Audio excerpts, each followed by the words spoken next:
Hello everyone, आपल्या physics अड्डा या चॅनेलमध्ये तुमचे स्वागत आहे. आज आपण क्लास 12 फिजिक्स रोटेशनल डायनेमिक्समधला नेक्स्ट पॉईंट बघणार आहोत. Theorem of parallel axis. दोन पॅरेलल ॲक्सिस घेतलेले आहेत, I0 IC. OPD ट्रँगल आहे, CPD ट्रँगल आहे. P हा स्मॉल एलिमेंट आहे, त्याचं मास आहे DM. O पासून P पर्यंत अंतर आहे R, C पासून P पर्यंत अंतर आहे R0. I0 is equal to IC plus MS square. हे आपल्याला प्रूव्ह करून दाखवायचं आहे. आपल्याला माहिती आहे moment of inertia I is equal to MR square आहे.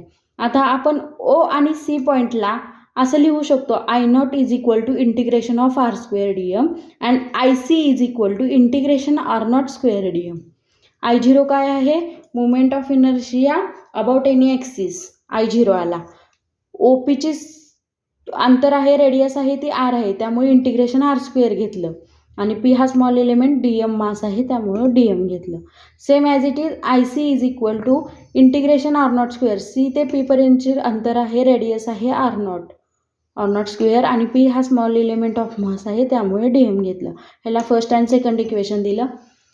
नंतर बघा, इन ट्रँगल OPD मध्ये पायथागोरसच्या थेरमनुसार OP square is equal to PD square plus OD square.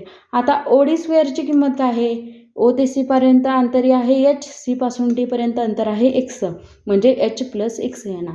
So PD square plus H plus X square is equal to, आता H plus X म्हणजे A plus Bचा bracket square काय असतो? A square plus B square plus twice AB. So PD square आहे असं H square plus X square plus twice HX. आता आपण PD square आणि X स्क्वेअर कॉमन घेऊ शकतो इन ब्रॅकेट, त्यामुळे PD square plus X square plus H square plus 2HX. बघा, from triangle PDC मध्ये सेम ॲज इट इज पायथागोरसच्या थेरमनुसार CP square is equal to PD square plus X square. आता CPची किंमत काय आहे? R0, त्यामुळे इथं डायरेक्ट R0 स्क्वेअर घेतले is equal to PD square plus CD square. CDची किंमत काय आहे? X स्क्वेअर, त्यामुळे आपल्याला X स्क्वेअर. आता ही किंमत इथं टाकायची, म्हणजे काय मिळणार आपल्याला? R square is equal to R0 square plus H square plus 2HX.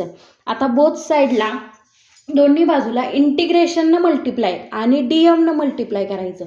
DM हा काय आहे?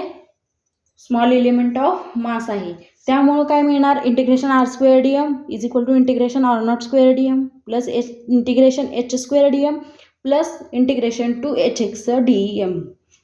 आता आपल्याला फर्स्ट अँड सेकंड इक्वेशननुसार R स्क्वेअरची किंमत काय आहे? I0 is equal to R0 स्क्वेअरची किंमत काय आहे? IC plus capital M small element of mass is integration capital M मिळणार, जे की कॉन्स्टंट असतं, त्यामुळे M मिळाला. आणि H स्क्वेअरचं ॲज इट इज येणार प्लस 0.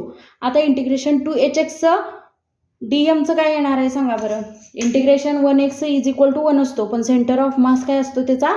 0 असतो. So I0 is equal to IC plus MS square आपल्याला मिळालं. आता ह्याच्यावरून आपण स्टेटमेंट कसं तयार करू शकतो? बघा, I0 काय आहे? Moment of inertia of an object about any axis is sum of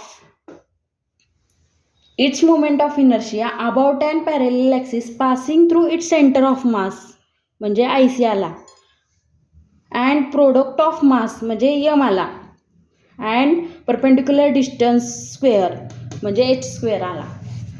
okay, short trick लक्षात ठेवा. पहिल्यांदा मॅथमॅटिकली फॉर्म्युला लिहून घ्यायचा, त्याच्यावर आपण स्टेटमेंट तयार करायचं. स्टेटमेंट पाठ करायची गरज नाही. हे कसं प्रूव्ह झालं तुम्हाला कळालं असेल तर मला कमेंट करा, शेअर करा, सबस्क्राईब करा. थँक्यू.